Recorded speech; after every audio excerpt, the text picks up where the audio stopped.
Au cœur du village de Ngolon, niché entre une forêt sacrée et une rivière éternelle, la vie suivait le rythme des saisons, des tambours et des anciens. Un lieu où le passé ne meurt jamais vraiment, et où les vivants parlent parfois aux morts, ou croient le faire. Personnes âgées peau foncée, personnages principaux. Awa, jeune fille de 17 ans, douce, vive et très proche de son grand-père. Pape Amadou, le grand-père d'Awa, ancien maître tambour, respecté pour sa sagesse. Malik, père d'Awa, rationnel et renié des traditions. Maïm Diarra, vieille prêtresse aveugle du village. Le tambour du silence, objet sacré censé contenir les voix des ancêtres. Djembei, le secret du bois interdit. Awa vivait seule avec son grand-père, Pape Amadou, depuis que sa mère était morte en couche et que son père était parti vivre en ville, rejetant les croyances d'un autre âge. Chaque soir, Amadou racontait à sa petite fille les secrets du village. La rivière qui pleure les disparus, les esprits qui dansent autour du fromager millénaire, et surtout, le tambour du silence, un tambour ancien que seul un cœur pur pouvait entendre. Il était caché quelque part dans le bois interdit, et l'on disait qu'il battait quand l'âme du village était en danger. Mais une nuit, alors qu'un vent étrange balayait les cases, Awa surprit son grand-père en train de parler, à personne. Ou plutôt, à quelqu'un qu'elle ne voyait pas. « Ma fille, pardonne-moi » chuchotait-il dans l'obscurité. Feu 2, l'épreuve du feu. Quelques jours plus tard, Pape Amadou tomba gravement malade. Avant de mourir, il prit la main d'Awa et lui confia d'une voix tremblante. « Si un jour le village se perd, cherche le tambour du silence. Écoute, même si personne ne croit. » Il s'éteignit cette nuit-là, laissant Awa seule, dans un silence plus lourd que jamais. Malik, le père d'Awa, revint pour l'enterrement. Il avait changé, toujours rigide, mais blessé dans ses silences. Il voulait emmener Awa en ville, loin des superstitions. Mais la jeune fille refusa. Quelque chose la retenait ici. Une voix intérieure. Un appel. Nouvelle lune 3. La forêt des échos. Peu après la mort d'Amadou, des choses étranges se produisirent.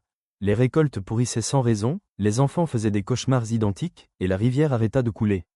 Le conseil du village consulta Maïm Diarra, la prêtresse aveugle. Un lien a été brisé, dit-elle. Quelqu'un a offensé les anciens. Le tambour ne bat plus. Awa comprit que c'était à elle de restaurer ce lien. Une nuit, elle entra seule dans le bois interdit, guidée par les histoires de son grand-père. La forêt était sombre, pleine de murmures. Des silhouettes passaient entre les arbres, des voix chantaient des mots qu'elle ne comprenait pas. Au centre de la clairière sacrée, elle vit le tambour, posé sur un socle de pierre, couvert de racines. Elle posa ses mains sur la peau tendue. Rien, mais lorsqu'elle ferma les yeux et pensa à son grand-père, à sa mère qu'elle n'a jamais connue, au village qu'elle aimait.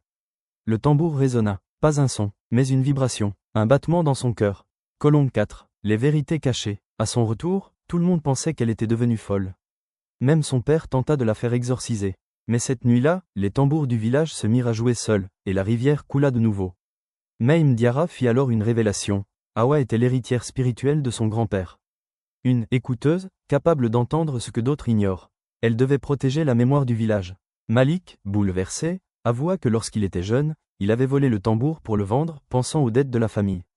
Mais Amadou l'avait retrouvé juste à temps et l'avait caché dans le bois interdit. Depuis ce jour, Malik avait fui la honte, et coupé les ponts avec ses racines. En entendant cela, Awa ne dit rien. Elle prit les mains de son père. Et, dans un silence chargé de pardon, elle lui tendit un petit tambourin que son grand-père lui avait laissé. « Papa, écoute. Le silence parle aussi. Soleil levant veut leçon de vie. » Aujourd'hui, Awa est devenue la plus jeune prêtresse que le village ait connue. On vient de loin pour écouter ses contes et les tambours qui jouent même sans baguette. Et dans chaque battement, on entend cette vérité. Ce n'est pas le bruit qui fait la sagesse, mais ce qu'on est prêt à entendre dans le silence. Cerveau moral. Même si les traditions peuvent paraître dépassées, elles portent souvent les réponses que la modernité oublie de poser. L'amour, la mémoire et le pardon sont les tambours silencieux qui tiennent une communauté en vie.